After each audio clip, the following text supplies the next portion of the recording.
A windy day. I love the wind, but my dog Buck hates it. Buck has big ears.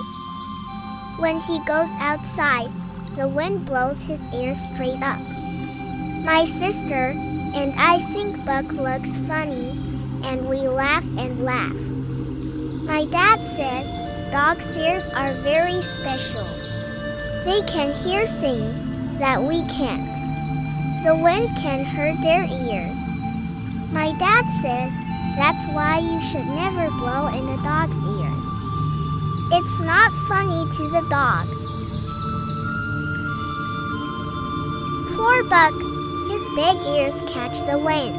I hope you enjoyed a windy day. So stay tuned for the next Skirts and Kilts.